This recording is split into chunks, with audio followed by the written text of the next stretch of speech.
Paano yan? Ay ba mukhang walang nangyayari? Ano ho? Dahil alam niyo naman, si Tambalustay, naglilibot po yan sa buong bansa.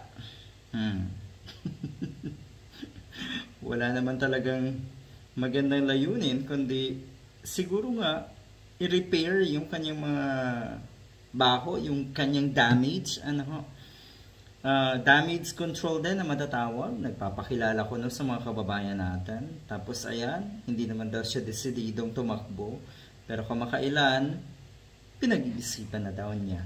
Yan po ba ang leader na gusto natin? Yung tipong walang isang salita, sinungaling, at eto, sangkot sa napakaraming anomalya. Yan po ang gusto niyo. Yung tipong allergic sa accountability.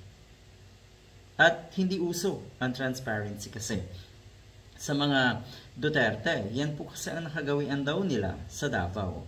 Abay, may balita ngayon, ang dami nang lumalabas sa baho ng Davao. Ang tagal palang pinagtakpan itong mga Duterte na kunwari kuno ay maayos at magandang syudad itong kanilang Davao. Kawawa naman pala talaga itong mga taga Davao. Anyway, kahit doon tayo mag-focus sa between Sara Duterte and Martin Romualdez, pero banggitin na rin natin ito na ang trust rating, performance rating ni PBBM ay na-retain.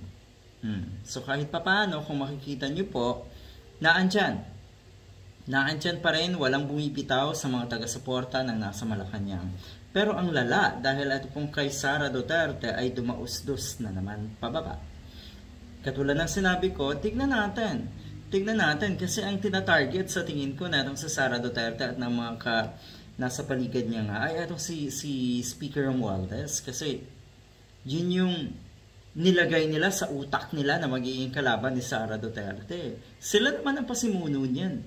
Kahit kailan naman hindi binanggit na itong si Speaker Romualdez. Uy, eto napakinggan ko kung paano magsalita. Gentleman, malumanay, maayos, negosyante, dating mayaman. So sabi ng ilan, bakit pang mangungurakot? Oo nga, may punto ang mga netizens. Pero Speaker Romualdez is PH's most trusted government official. Ito po ay ayon sa Okta survey. So paano yan? Paano na yan? Kahit kasi anong paninira na natong mga diehard, mukhang wala pa rin talagang epekto eh. Or siguro mabuting sabihin na hindi na yan e-epekto talaga. Wala nang power etong mga paninira ninyong ito. Dahil sa kabilang banda kasi, ipinagtatanggol nyo yung in reality ay sirang-sira na si Sara Duterte. Talagang mahirapan kayo sa trabaho na itong mga diehard na nasa social media. Halimbawa, nagtatanggol ka sa isang hirap na umangat. Okay? Ipinagtatanggol mo yung taong totoong may kasalanan. Tapos yung wala ay iniimbentohan nyo ng mga kabulastugan at kasinungalingan. Talagang napakahirap na trabaho niyan. Diba?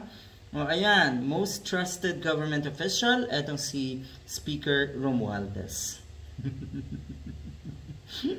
Dahil daw yan kasi sa pamimigay ng ayuda. O edi sana, namimigay din kayo dyan sa Office of the Vice President. Ayan, nakakuha ng 58% ng trust rating at 59% ng performance satisfaction rating etong si House Speaker Martin Romualdez.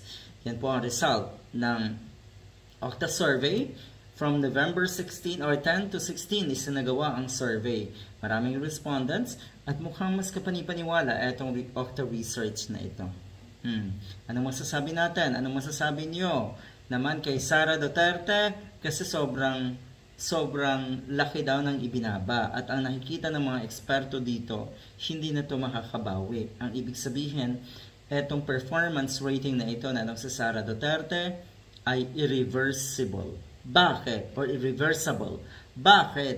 Kasi po, patuloy pa rin naglalabasan yung mga anomalya or kinasangkutan dati pa na anomalya na itong si Sara Duterte na naitago sa mahabang panahon dahil sa panunungkulan o pamamayagpag ng mga Duterte nga ng kanyang ama na si Digong. Abay, malala ito. Makakabawi pa daw ba? No. Makinig tayo sa mga eksperto dahil kahit papaano sila ang nakakaalam kung ano ang takbo ng politika dito sa atin. Malala ito. Mahirap itong tanggapin. So ano na naman kaya ang susunod? Magpapapress con etong si Sara Duterte. Sino na naman ang babantaan? Sino na naman ang mumurahin? At kung ano-ano pa. Good luck.